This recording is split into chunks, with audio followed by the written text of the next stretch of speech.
You are watching chemistry with doctor Yusuf Zai. आज हम start करेंगे reactivity of alkanes and its mechanism. अगर हम बात कर ले अल्केन्स की तो इसको पैराफीन भी कहते हैं, जिसका मतलब है लिटिल एफिनिटी टुवर्ड्स रिएक्शन। मतलब कि ये मोस्ट ऑफ द रिएजेंट्स की तरफ जो है ना क्या है, स्टेबल है, ये रिएक्शन नहीं करता। For example acids, alkalis, oxidising and reducing agent. Normal conditions में ये इनके साथ रिएक्शन नहीं देता। अगर कोई ख़ास स्पेसिफिक कंडीशन यूज़ की जाए या कुछ इस तरह के रिएजेंट यूज़ कर ले जो उसके लिए स्पेसिफिक हो, तो फिर वो उस कंडीशन में रिएक्शन देता है। ये रिएक्शन क्यों नहीं देता? Because of very strong CH bond, जिसकी बॉन्ड एनर्जी कितनी है, 415 किलो जूल पर मोल। तो आज हम स्टार्ट करेंगे फर्स्ट हेलोजिनेशन से। अगर हम देख ले तो अल्केन्स जो हैं ये क्या है, सैचुरेटेड हाइड्रोकार्बन्स। इसमें कोई भी पाई बॉन्ड नहीं है, तो because of unavailability of pi bond, तो ये कौन सा रिएक्शन देगा? Substitution reaction. ये एक हाइड्रोजन को रिप्लेस करेगा और उसकी जगह दूसरा फंक्शनल ग्रुप आएगा या दूसरा जो आपके पास ग्रुप होगा तो वो उसको रिप्लेस कर लेगा। अगर हम उस केस में क्या यूज़ कर ले, हेलोजन यूज़ कर ले, तो इस रिएक्शन को हम क्या कहेंगे? Halogenation reaction. फॉर एग्जांपल यहाँ पे जनरल रिएक्शन को देख ले, RH। RH जो है ना ये किसके लिए है? अल्केन के लिए।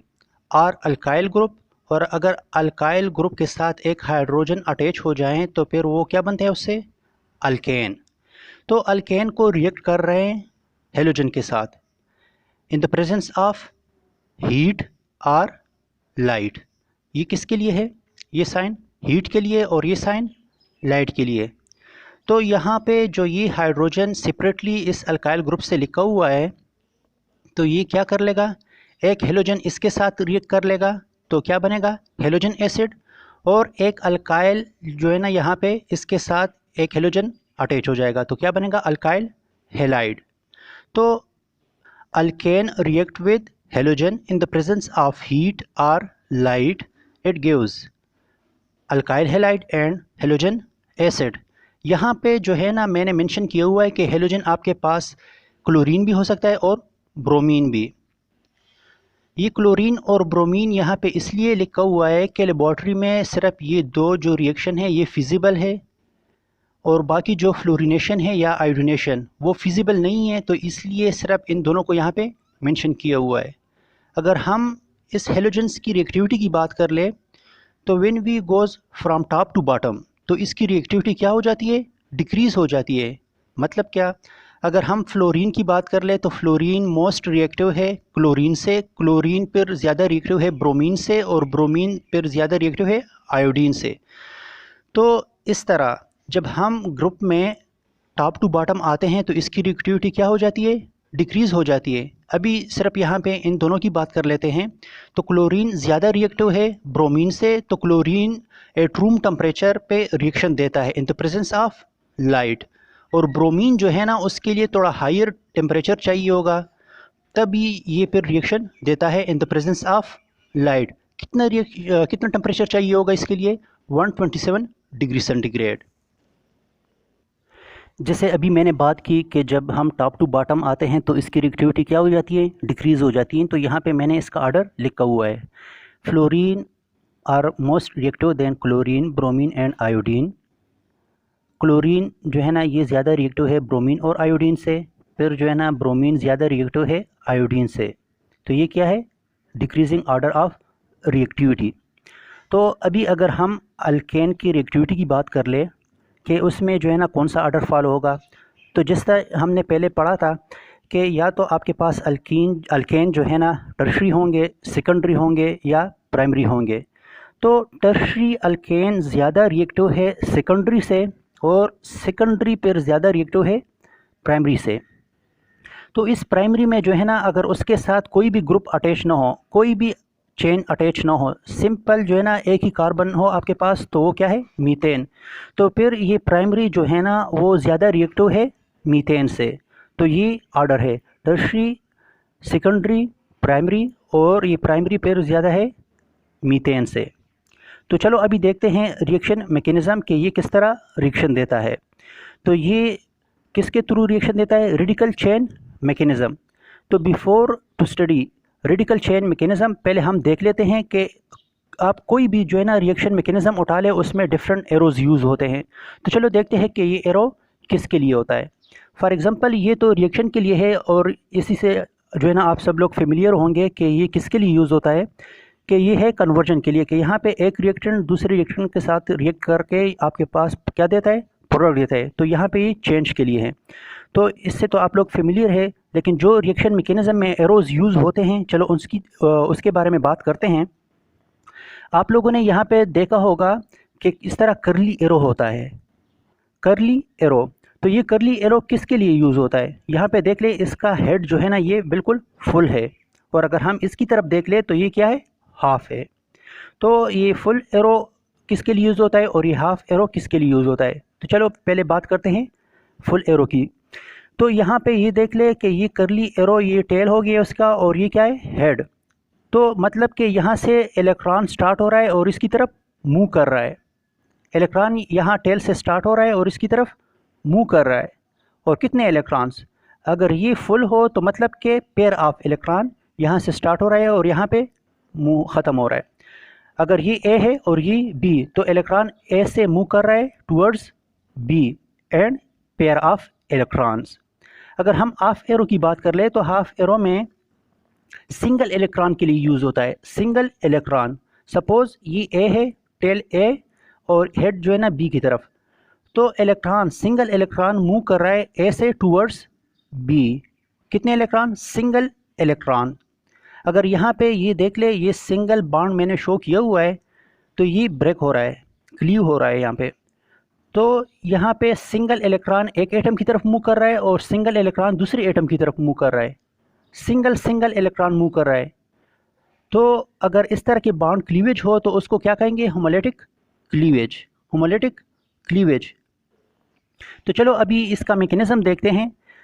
जनरली जो हेलोजिनेशन रिएक्शंस है ये 3 स्टेप्स में कंप्लीट होते हैं। The first one is initiation, second one is propagation and the third one is termination. First step क्या है कि ये किस तरह इनिशिएट होता है, रिएक्शन किस तरह इनिशिएट होता है। तो हेलोजन पे जब लाइट पड़ती हैं तो इसमें होमोलिटिक क्लीवेज होती है। ये देख ले, होमोलिटिक क्लीवेज, जिस तरह मैंने यहाँ पे बताया था कि सिंगल इलेक्ट्रॉन एक एक एटम की तरफ मूव करता है, तो इसी तरह यहाँ पे एक हेलोजन सिंगली बॉन्डेड है अदर हेलोजन्स के साथ, तो यहाँ पे इसका जो इलेक्ट्रोनेगेटिविटी है वो क्या है? सेम है। इलेक्ट्रोनेगेटिविटी डिफरेंस क्या है? ज़ीरो है। तो because of zero electronegativity difference, तो इसमें होमोलिटिक क्लीवेज पॉसिबल है। तो सिंगल इलेक्ट्रॉन इस एटम की तरफ मूव कर रहा है और सिंगल इलेक्ट्रॉन इस एटम की तरफ, इन द प्रेजेंस ऑफ हीट और लाइट। तो ये देख लें, यहाँ पे सिंगल इलेक्ट्रॉन स्पीशी ये प्रोड्यूस हो रहा है, सिंगल इलेक्ट्रॉन स्पीशी ये प्रोड्यूस हो रहा है। तो वो स्पीशी जिसमें सिंगल इलेक्ट्रॉन्स हो तो उसको क्या कहते हैं? रेडिकल। वो स्पीशी जिसमें सिंगल इलेक्ट्रॉन्स हो तो उसको क्या कहते हैं? रेडिकल। तो यही रेडिकल क्या स्टार्ट करता है? चेन रिएक्शन को स्टार्ट करता है। The next step is propagation. Propagation क्या है कि यहाँ पे जो आपके पास रेडिकल प्रोड्यूस हुआ, तो ये रेडिकल अल्केन के प्रोटॉन को एब्स्ट्रैक्ट कर लेता है, निकाल लेता है। तो अगर ये एक इलेक्ट्रॉन एक प्रोटॉन को क्या कर लेगा? निकालेगा। तो मतलब कि यहाँ पे एक इलेक्ट्रॉन इस हेलोजन का यूज़ होगा और एक इलेक्ट्रॉन प्रोटॉन वाला यूज़ होगा, तो मतलब कि वहाँ पे भी आपके पास रेडिकल बनेगा। तो एक रेडिकल स्पीशी बन रहा है वहाँ पे और एक हेलोजन एसिड बन रहा है। तो चलो नेक्स्ट पेज पे देखते हैं कि वो किस तरह बनता है। तो यहाँ पे रिएक्शन में देख ले, अल्केन जो है ना रिएक्ट हो रहा है किससे? रेडिकल से। तो यहाँ पे सिंगल इलेक्ट्रॉन जो है और यहाँ पे इस हाइड्रोजन का सिंगल इलेक्ट्रॉन एक दूसरे के साथ रिएक्ट करके क्या बनेगा? हेलोजन एसिड और एक रेडिकल बन रहा है। क्या हो रहा है? एक रेडिकल बन रहा है। तो यही रेडिकल फर्दर फिर रिएक्ट करेगा हेलोजन से। तो जब भी एक रेडिकल रिएक्शन करता है एक न्यूट्रल स्पीशी से, तो एज ए रिज़ल्ट आपके पास एक रेडिकल बनेगा और एक न्यूट्रल स्पीशी। तो यहाँ पे देख ले, यहाँ पे भी आपके पास रेडिकल बन रहा है और न्यूट्रल स्पीशी, यहाँ पे भी आपके पास रेडिकल बनेगा और न्यूट्रल स्पीशी। तो ये देख ले, न्यूट्रल स्पीशी आपके पास बन रहा है और रेडिकल बन रहा है। तो ये जो स्टेप ए और स्टेप बी ये बार बार रिपीट होता रहता है, एक साइकिल बनाता है, तो इसी की वजह से इसको हम क्या कहते हैं, प्रोपेगेशन। तो बस ये चलता रहता है चलता रहता है। थर्ड स्टेप जो है ना वो क्या है, टर्मिनेशन स्टेप। टर्मिनेशन स्टेप किस तरह होता है कि यहाँ पे जो रेडिकल आपके पास बना, ये रेडिकल दूसरे इसी तरह सेम रेडिकल के साथ अगर रिएक्ट कर ले तो आपके पास क्या बनेगा, अल्केन बनेगा, लॉन्ग चेन अल्केन बनेगा। तो यहाँ पे नेक्स्ट जो है ना, अगर एक रेडिकल और एक रेडिकल एक दूसरे के साथ रिएक्ट करेगा तो दोनों आपके पास क्या बनेंगे, न्यूट्रल स्पीशीज़ बनेंगे, कोई फर्दर आपके पास रेडिकल नहीं बन रहा, तो इस वजह से रिएक्शन स्टॉप हो जाता है। तो इसलिए हम उसको टर्मिनेशन स्टेप पर कहते हैं। या अगर दोनों आपके पास अल्काइल रेडिकल है वो इसी तरह रिएक्ट कर ले, तभी आपके पास क्या बनेगा, न्यूट्रल स्पीशी, तो इस वजह से हम इसको टर्मिनेशन स्टेप कहेंगे। या दो अगर हेलोजन रेडिकल बने, दो हेलोजन रेडिकल अगर रिएक्ट कर ले तो आपके पास न्यूट्रल स्पीशी इसी केस में भी बन रहा है, तो इस वजह से भी क्या हो रहा है, फर्दर रेडिकल नहीं बन रहा, तो इसलिए रिएक्शन क्या हो जाएगा, स्टॉप। थर्ड जो है ना पॉसिबिलिटी ये भी है कि अगर एक अल्काइल रेडिकल रिएक्ट कर ले किससे, हेलोजन से, तो आपके पास क्या बनेगा, आपके पास बनेगा neutral species alkyl halide. Further आपके पास इस केस में भी रेडिकल नहीं बन रहा, तो रिएक्शन क्या हो जाएगा, स्टॉप। तो इसी वजह से इसको क्या कहते हैं, टर्मिनेशन स्टेप। लेकिन इस केस में इन केस ऑफ हेलोजिनेशन आपके पास साइड रिएक्शन भी पॉसिबल है। वो कैसे, यहाँ पे देख ले, यहाँ पे आपके पास क्या बन रहा है, अल्काइल हेलाइड। अगर ये अल्काइल हेलाइड आपके पास टर्शरी न हो, सेकेंडरी हो, तो मतलब कि उसके साथ एक हाइड्रोजन अटैच होगा, या अगर वो प्राइमरी हो तो दो हाइड्रोजन अटैच होंगे। तो इन केस ऑफ टर्शरी वो कोई साइड प्रोडक्ट तो नहीं देगा, सिंगल आपके पास प्रोडक्ट बनेगा। लेकिन in case of secondary and primary, secondary और प्राइमरी के केस में यहाँ पे देख ले, ये प्राइमरी आपके पास अल्काइल हेलाइड है, तो in case of primary alkyl halide जिसके साथ हेलोजन अटैच है, उसी कार्बन के साथ एक्स्ट्रा दो प्रोटॉन और भी है। तो जो ये रेडिकल आपके पास बन रहा है यहाँ पे, ये एक्स रेडिकल, हेलोजन रेडिकल, तो ये यहाँ से प्रोटॉन अगर एब्स्ट्रैक्ट कर ले तो रेडिकल आपके पास फिर से बनेगा, यहाँ पे प्राइमरी रेडिकल आपके पास फिर से बनेगा। तो ये फिर ये वाला स्टेप जो है ना रिपीट कर लेगा, और आपके पास जो है ना क्या डाई हेलो अल्केन बन जाएगा, डाई हेलो अल्केन बन जाएगा। यहाँ पे एक और प्रोटॉन और भी होगा, तो यही जो है ना रेडिकल उसके साथ रिएक्ट करके और फिर वो हेलोजन के साथ आपके पास ट्राई हेलो अल्केन देगा। सही हो गया। यहाँ पे ये देख ले, जो ये सेकंड के हेलोजन के साथ रिएक्ट करके क्या दे रहा है, डाई हेलो अल्केन, और अगर तीन हेलोजन के साथ रिएक्ट कर ले तो क्या दे रहा है आपको, ट्राई हेलो अल्केन। तो इन केस ऑफ हेलोजिनेशन आपके पास साइड रिएक्शन की पॉसिबिलिटी भी है, या वो इस स्टेप पे जो है ना वो स्टॉप हो जाएगा अगर वो टर्शरी हो, अगर वो टर्शरी नहीं हो, सेकेंडरी हो या प्राइमरी हो, तो वो नेक्स्ट जो है ना इस केस के में जो है ना वो रिएक्ट कर लेगा और फिर फाइनल यही आपके पास बनेगा। लेकिन अगर वो क्या हो, अगर वो सपोज़ मीथेन हो, उसके पास 3 जो है ना एक्स्ट्रा प्रोटॉन है, तो फिर वो क्या देगा, तो यहाँ पे देख ले, अगर क्या हो, मीथेन हो, उसके साथ कितने प्रोटॉन है, 4 प्रोटॉन, तो जो है ना मोनो हेलो अल्केन दे रहा है, डाई हेलो अल्केन दे रहा है, ट्राई हेलो अल्केन दे रहा है और टेट्रा हेलो अल्केन। सही हो गया।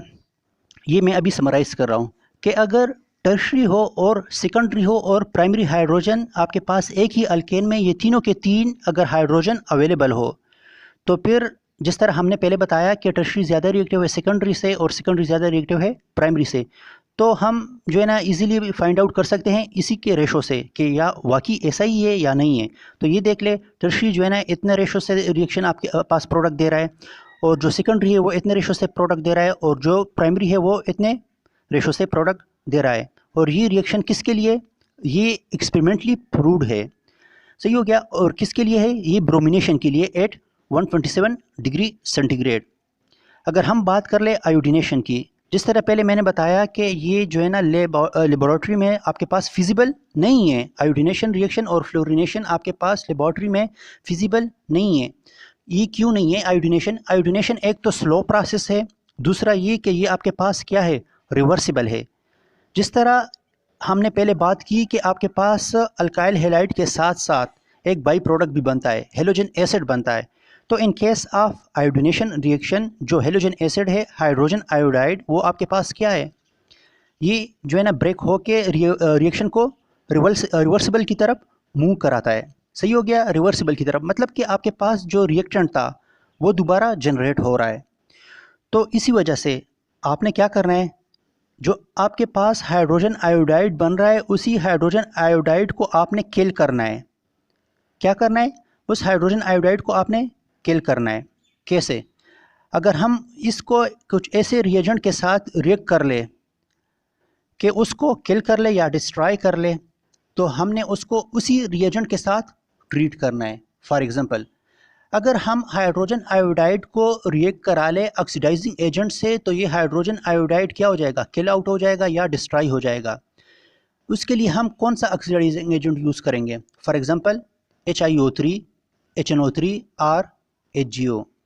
अगर हम इस ऑक्सीडाइजिंग एजेंट के साथ इसको रिएक्ट करा ले तो आपके पास जो hydrogen iodide as a by product बन रहा है रिएक्शन में, हेलोजिनेशन रिएक्शन में, तो क्या हो जाएगा, डिस्ट्रॉय हो जाएगा।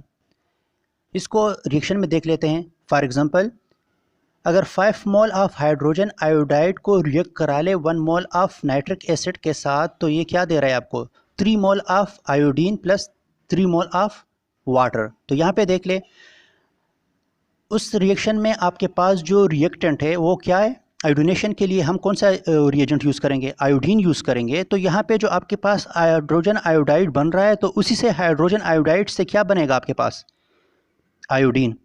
तो ये रिएक्शन को फॉरवर्ड डायरेक्शन में मूव करेगा। सही होगा, हेल्प आउट करेगा। या हमारे पास एक और हेलोजिनेशन के लिए एक और रिएजेंट यूज़ होता है, वो क्या है, sulphuryl chloride. Sulphuryl chloride SO2Cl2। तो सल्फ्यूराइल क्लोराइड में आपको कौन सा हेलोजन पार्ट नज़र आ रहा है, क्लोरीन। कौन सा पार्ट नज़र आ रहा है, क्लोरीन। मतलब कि ये sulphuryl chloride chlorination of alkane के लिए यूज़ होगा, क्लोरीनेशन ऑफ अल्केन के लिए यूज़ होगा। लेकिन ये इसी तरह डायरेक्ट क्लोरीनेशन तो देता है, लेकिन इसके लिए आपको एक जो है ना कैटालिटिक अमाउंट में परऑक्साइड ऐड करना होगा रिएक्शन मिक्सचर में। सेम रिएक्शन मिक्सचर में कैटालिटिक अमाउंट में परऑक्साइड अगर ऐड करोगे तभी ये रिएक्शन फॉरवर्ड डायरेक्शन में मूव करेगा इन द प्रेजेंस ऑफ लाइट। अब ये परऑक्साइड है क्या, आपने यूज़ करना है ऑर्गेनिक परऑक्साइड। यहाँ पे देख ले, ये कार्बोक्सिलिक एसिड का एक पार्ट है और ये कार्बोक्सिलिक एसिड का एक पार्ट है, ये दोनों कंबाइन हो तो ये क्या है आपके पास, परऑक्साइड। तो इन द प्रेजेंस ऑफ लाइट ये परऑक्साइड जो ऑक्सीजन और ऑक्सीजन का बॉन्ड है, ये क्या है आपके पास होमोलिटिकली क्ल्यू हो जाएगा, इसमें होमोलिटिकली ब्रेक डाउन होगी, ये बॉन्ड ब्रेकआउट हो जाएगा। तो यहाँ पे सिंगल इलेक्ट्रॉन इस ऑक्सीजन की तरफ मूव करेगा और सिंगल इलेक्ट्रॉन इस ऑक्सीजन की तरफ। तो आपके पास यहाँ पे क्या बन रहा है, कार्बोक्सिलेट रेडिकल। 2 कार्बोक्सिलेट रेडिकल ये आपके पास यहाँ पे बन रहे हैं। जैसे हमने पहले बात की थी कि अगर रिएक्शन में सिंगल रेडिकल हिस्सा ले रहा हो तो वो आपको एक न्यूट्रल स्पीशी देगा और एक रेडिकल। तो यहाँ पे देख ले, यहाँ पे भी जो है ना आपके पास सिंगल रेडिकल रिएक्शन में क्या ले रहा है, हिस्सा ले रहा है। तो आपके पास एक न्यूट्रल स्पीशी यहाँ पे बनेगी और एक रेडिकल। तो यहाँ पे देख ले, अल्काइल रेडिकल बन रहा है और कार्बन डाइऑक्साइड बन रहा है। तो ये जो अल्काइल रेडिकल है ये कहाँ से आ गया, परऑक्साइड से आ गया, अल्केन से नहीं आया, परऑक्साइड से आ गया। तो ये जो परऑक्साइड से अल्काइल रेडिकल आपके पास आ गया, तो ये फर्दर रिएक्ट करेगा किससे, सल्फ्यूराइल क्लोराइड से। तो आपके पास एक अल्काइल हैलाइड बन गया, मतलब कि यहाँ पे ये क्या है, क्लोरो है, तो अल्काइल क्लोराइड बना और एक सल्फ्यूराइल रेडिकल बना। तो ये सल्फ्यूराइल रेडिकल फर्दर क्या हो जाएगा, यहाँ पे होमोलिटिक क्लीवेज, तो ये आपके पास क्या बनेगा, एक क्लोरो रेडिकल बनेगा और एक सल्फर डाइऑक्साइड न्यूट्रल स्पीशी। तो ये क्लोरो फिर फर्दर रिएक्ट करेगा किससे, अल्केन से। अल्केन का जो ये अल्काइल पार्ट है उसको डिफ्रेंशिएशन के लिए यहाँ पे एक बार लगाया हुआ है कि मतलब ये जो अल्काइल पार्ट है ये कहाँ से आया है, अल्केन से आया है। तो सिर्फ ये डिफ्रेंशिएशन के लिए, ताकि आप लोग जो है ना इस जो कहाँ से आ रहा है, परऑक्साइड से जो अल्काइल ग्रुप आ रहा है, ताकि इनमें से कन्फ्यूजन ना हो। तो इसलिए हमने डिफ्रेंशिएशन के लिए जो है ना जो अल्केन है, अल्केन का पार्ट है, तो उसको डिफ्रेंशिएशन के लिए यहाँ पे एक बार लगाया हुआ है। तो ये क्या है, अल्केन की तरफ से आया हुआ है। तो ये रिएक्ट कर रहा है क्लोरीन रेडिकल से, तो आपके पास अल्काइल रेडिकल बन रहा है और एक हाइड्रोजन क्लोराइड। तो ये जो रेडिकल आपके पास बना, ये फर्दर जिस तरह पहले केस में था, इस केस में सल्फ्यूराइल क्लोराइड के साथ रिएक्ट करके क्या दे रहा है, alkyl chloride sulphuryl radical, alkyl chloride दे रहा है और प्लस सल्फ्यूराइल रेडिकल। तो वही जो स्टेप्स ऊपर के जो स्टेप्स हैं ये बार बार रिपीट होते रहते हैं, तो इसी वजह से ये साइकिल चलता रहता है। सही हो गया। अगर हम बात कर ले, अभी कंपेयर करते हैं कि जो हेलोजिनेशन हम करते हैं या क्लोरीनेशन करते हैं, और उसमें हम क्या यूज़ करते हैं, क्लोरीन यूज़ करते हैं, और इस केस में क्या यूज़ कर रहे हैं, सल्फ्यूराइल रेडिकल। तो इन दोनों को अभी हमने कंपेयर करना है कि इसमें रिएक्टिव ज़्यादा कौन सा है। तो अगर हम रिएक्टिविटी की बात कर ले तो रिएक्टिविटी के हिसाब से सल्फ्यूराइल जो क्लोराइड है ये ज़्यादा रिएक्टिव है बनिस्बत क्लोरीन के। तो अगर हम बात कर ले, जहाँ पे भी हम बात करते हैं रिएक्टिविटी की, तो वहाँ पे भी सेलेक्टिविटी की बात भी आती है। तो रिएक्टिविटी और सेलेक्टिविटी क्या है, इन्वर्स प्रोपोर्शनल में है। अगर रिएक्टिविटी ज़्यादा हो तो मतलब कि उसकी सेलेक्टिविटी क्या होगी, कम होगी। तो सल्फ्यूराइल रेडिकल जो सल्फ्यूराइल क्लोराइड जो है ये ज़्यादा रिएक्टिव है, तो इसकी सेलेक्टिविटी क्या होगी, कम होगी। तो जो हेलोजन या क्लोरीन हम यूज़ करते हैं तो वो सल्फ्यूराइल क्लोराइड की निस्बत उसकी रिएक्टिविटी कम है, तो वो इसके हिसाब अगर हम इसके साथ कंपेयर कर ले, सल्फ्यूराइल क्लोराइड के साथ कंपेयर कर ले, तो इसकी सेलेक्टिविटी फिर ज़्यादा होगी। सही हो गया। Next reaction is nitration. जिस तरह अभी हमने बात की कि अगर अल्केन के एक हाइड्रोजन को रिप्लेस कर ले हेलोजन से तो वो क्या बनता है, हेलोजिनेशन। तो इसी तरह अगर अल्केन के एक हाइड्रोजन को रिप्लेस कर ले नाइट्रो ग्रुप से, किससे, NO2 से, नाइट्रो ग्रुप से अगर रिप्लेस कर ले या सब्स्टिट्यूट कर ले तो वो रिएक्शन क्या बनेगा, नाइट्रेशन। तो इस केस में कौन सा रिएजेंट यूज़ करेंगे, 60% nitric acid, 60% nitric acid at elevated temperature. High temperature पे अगर हम 60% नाइट्रिक एसिड को अल्केन के साथ रिएक्ट करा ले तो उसमें क्या, कौन सा रिएक्शन पॉसिबल है, नाइट्रेशन। सही हो गया, एलिवेटेड टेम्परेचर पे। तो यहाँ पे एलिवेटेड टेम्परेचर यहाँ पे मैंने मेंशन किया हुआ है कि 400 डिग्री सेंटीग्रेड अगर बात कर ले तो ये बहुत ज़्यादा हाई टेम्परेचर है। तो अल्केन इतने टेम्परेचर पे वो क्या हो जाएगा, उसमें फ्रेगमेंटेशन पॉसिबल है। इतने हाई टेम्परेचर, इतने एलिवेटेड टेम्परेचर पे अल्केन में ब्रेकडाउन पॉसिबल है, फ्रेगमेंटेशन पॉसिबल है। ये एक पॉइंट हो गया। दूसरा पॉइंट क्या है, तो अगर फ्रेगमेंटेशन पॉसिबल है तो मतलब कि अगर हम ईथेन यूज़ कर ले तो हो सकता है कि वो जो है ना आपके पास मीथेन में कन्वर्ट हो जाए, या अगर हम बात कर ले उससे थोड़ा हाइयर चेंज की तरफ चले जाएँ, सपोज़ प्रोपेन हम यूज़ करते हैं तो उसमें पॉसिबल है कि मीथेन भी आपके पास बन जाए और ईथेन भी बन जाए। तो आपके पास दो फ्रेगमेंट बन रहा है। अगर फिर हम ब्यूटेन की तरफ चले जाएँ तो वहाँ पे मीथेन भी पॉसिबल है, ईथेन भी पॉसिबल है और प्रोपेन भी पॉसिबल है। तो वहाँ पे तीन जो है ना आपके पास फ्रेगमेंटेशन वो बन रहे हैं, थ्री जो है ना फ्रेगमेंट्स बन रहे हैं। तो वो सिंपल ये नहीं है कि जब आप इसको रिएक्ट करा रहे हो किसी अल्केन से तो वो सिर्फ पेरेंट जो आपके पास अल्केन चेन है उसी से ही रिएक्ट करेगा, नहीं। अगर उसमें जो दूसरे अल्केन्स आपके पास एज ए साइड बन रहे हो तो वो उसके साथ भी रिएक्ट करेगा। तो आपके पास सिंगल जो आप वो यूज़ कर रहे हो, पेरेंट अल्केन यूज़ कर रहे हो, उसका प्रोडक्ट आपके पास नहीं होगा। आपके पास रिएक्शन मिक्सचर में जो आपके पास क्या बन रहे हैं, फ्रेगमेंट्स बन रहे हैं, तो उसी फ्रेगमेंट्स के नाइट्रेटिंग जो प्रोडक्ट है वो भी आपके पास उसी रिएक्शन मिक्सचर में अवेलेबल होंगे। सेकंड, ये जो है ना उसको कंप्लीटली ऑक्सीडाइज भी कर सकता है into carbon monoxide and carbon dioxide, plus water भी उसमें बनने के चांसेस है। फॉर एग्जांपल, अगर हम नाइट्रेशन कर रहे हो प्रोपेन की तो इतने हाई टेम्परेचर में उसमें जो है ना फ्रेगमेंट पॉसिबल है, फ्रेगमेंटेशन पॉसिबल है कि उसमें क्या बने, आपके पास मीथेन बने और ईथेन बने। तो आपके पास रिएक्शन मिक्सचर में कितने टाइप ऑफ प्रोडक्ट्स होंगे, 3। कितने टाइप्स ऑफ प्रोडक्ट होंगे, 3। एक जो हम पेरेंट प्रोपेन यूज़ कर रहे हैं तो उसके जो आपके पास नाइट्रेशन हो रही है उसका भी प्रोडक्ट होगा। सेकंड, जो फ्रैगमेंटेशन हो रही है आपके पास मीथेन और ईथेन में, तो मीथेन का जो नाइट्रेटिंग जो आपके पास नाइट्रो प्रोडक्ट है उसका भी होगा। और थर्ड, जो ईथेन आपके पास बन रहा है तो उसका भी नाइट्रो प्रोडक्ट आपके पास उसमें रिएक्शन मिक्सचर में होगा। तो आपके पास कितने पॉसिबल प्रोडक्ट्स हैं, 3। कौन कौन से, 1 नाइट्रोप्रोपेन, सेकंड नंबर पे 2 नाइट्रोप्रोपेन, थर्ड नंबर पे नाइट्रोमीथेन और फोर्थ नंबर पे नाइट्रो ईथेन। जिस तरह इससे पहले हमने बात की थी इन केस ऑफ हेलोजिनेशन। उस केस में आपके पास टर्शरी, सेकेंडरी और प्राइमरी प्रोडक्ट बनने के चांसेस थे। इसी तरह यहाँ पे भी अगर प्राइमरी और सेकेंडरी प्रोडक्ट बनने के चांसेस हो तो आपके पास मिक्सचर ऑफ प्रोडक्ट बनेगा। तो यहाँ पे देख ले, मैंने लिखा हुआ भी है, अगर आपके पास दो तरह के प्रोडक्ट्स बनने के चांसेस हो, प्राइमरी और सेकेंडरी, तो दोनों बनेंगे। प्राइमरी जो आपके पास है 1 नाइट्रोप्रोपेन वो भी बन रहा है, और सेकेंडरी 2 नाइट्रोप्रोपेन वो भी बन रहा है। तो मिक्सचर ऑफ प्रोडक्ट आपके पास बन रहा है यहाँ पे। चलो इसको जो है ना रिएक्शन फॉर्म में स्टडी करते हैं। प्रोपेन को रिएक्ट कर रहे हैं HNO3 से एट 400 डिग्री सेंटीग्रेड। तो आपके पास कौन कौन से प्रोडक्ट बन रहे हैं यहाँ पे ये देख ले। प्राइमरी हाइड्रोजन को रिप्लेस कर रहा है तो प्राइमरी प्रोडक्ट बन रहा है।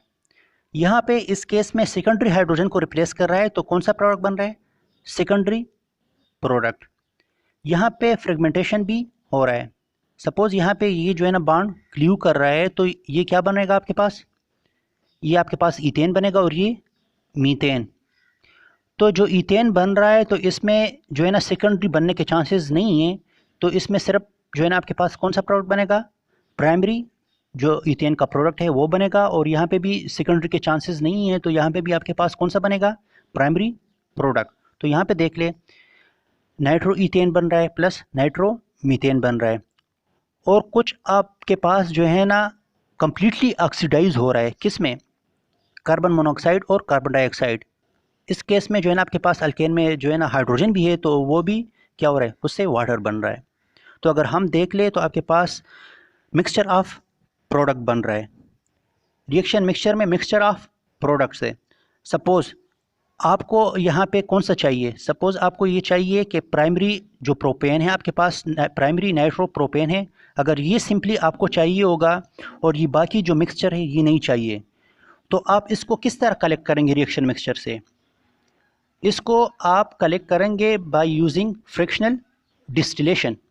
रिएक्शन मिक्सचर में से अगर सिंपल एक ही प्रोडक्ट को आपने आइसोलेट करना हो, सही हो गया, अगर सिंपल एक ही प्रोडक्ट को आपने आइसोलेट करना हो तो उसके लिए आप कौन सा तरीका यूज़ करेंगे, फ्रिक्शनल डिस्टिलेशन। अब ये फ्रिक्शनल डिस्टिलेशन है क्या, separation of a mixture of compound into fractions on the basis of boiling point, on the basis of boiling point. अगर बॉइलिंग पॉइंट के बेसिस पे हम रिएक्शन मिक्सचर में से कोई फ्रैक्शन क्या कर ले, सेपरेट आउट कर ले, तो उसको हम क्या कहेंगे, फ्रिक्शनल डिस्टिलेशन। तो उसके लिए एक बड़ा सा जो इन्हें कॉलम यूज़ होता है, उसमें क्या होंगे, डिफरेंट कंपार्टमेंट्स होंगे, सही हो गया। जो फ्रिक्शनेशन कॉलम होगा तो उसमें डिफरेंट कंपार्टमेंट होंगे। तो जब आप इस रिएक्शन मिक्सचर को हीट आउट करते हो तो जिसका बॉइलिंग पॉइंट सबसे कम होगा, जिसका बॉइलिंग पॉइंट सबसे कम होगा तो वो सबसे पहले वेपराइज होके फर्स्ट कंपार्टमेंट में जमा हो जाएगा। जब उसका आना ख़त्म हो जाए तो आप फिर टेम्परेचर को चेंज कर ले। तो फिर टेम्परेचर चेंज करने के बाद जो सेकंड जो आपके पास पोर्शन है वो कलेक्ट आउट हो जाएगा सेकंड कंपार्टमेंट में, आप उसको कलेक्ट कर ले। इसी तरह third number portion, fourth number portion, जितने भी आपके पास फ्रिक्शन बन रहे हैं तो उसको डिफरेंट कंपार्टमेंट में कलेक्ट कर ले, और जो आपको रिक्वायर्ड है फिर वहाँ से कलेक्ट कर लेना बहुत ईजी है, सही हो गया। तो इसी तरह फ्रिक्शनेटिंग कॉलम इसके लिए यूज़ करते हैं और बाय यूजिंग फ्रिक्शनल डिस्टिलेशन उसको हम कलेक्ट कर सकते हैं। चलो अभी इसका मैकेनिज़्म देख लेते हैं। ये भी हेलोजन की तरह आपके pass through free radical mechanism होता है। नाइट्रेशन जो है ना आपके पास किस तरह होता है, थ्रू फ्री रेडिकल मैकेनिज़्म। तो इस केस में ये फ्री रेडिकल किस तरह बन रहा है, यहाँ पे देख ले, नाइट्रिक एसिड। नाइट्रिक एसिड जो है ना ये होमोलिटिकली क्लीव होके आपके पास हाइड्रोक्साइड रेडिकल बन रहा है और नाइट्रो रेडिकल बन रहा है। ये दोनों आपके पास क्या है, रेडिकल्स। जब भी आपके पास होमोलाइटिक क्लीवेज होगा किसी बॉन्ड में तो वो आपको क्या देगा, 2 रेडिकल्स। तो यहाँ पे ये जो हाइड्रोक्सिल रेडिकल है, ये हाइड्रोक्सिल रेडिकल अल्केन के साथ रिएक्ट करके क्या दे रहे हैं आपको, alkyl radical plus water, alkyl radical plus water. तो ये अल्काइल रेडिकल जो है ना फिर फर्दर यहाँ पे किससे के साथ रिएक्ट करेगा, जो नाइट्रो रेडिकल है, नाइट्रो रेडिकल के साथ रिएक्ट करके ये क्या दे रहा है, नाइट्रो अल्केन। नाइट्रो अल्केन यहाँ पे देख ले, जिस तरह हेलोजिनेशन के केस में दो रेडिकल्स एक दूसरे के साथ रिएक्ट करके एक ही न्यूट्रल स्पीशीज दे रहा था, टर्मिनेशन स्टेप अगर मैं देख ले, टर्मिनेशन स्टेप में क्या था कि दो रेडिकल्स एक दूसरे के साथ कंबाइन होके एक न्यूट्रल स्पीशीज दे रहा था। तो इसी तरह यहाँ पे भी है, एक अल्काइल रेडिकल दूसरे नाइट्रो ग्रुप के रेडिकल के साथ रिएक्ट करके एक न्यूट्रल स्पीशीज दे रहा है। कौन सा स्पीशीज दे रहा है, नाइट्रो अल्केन, नाइट्रो अल्केन।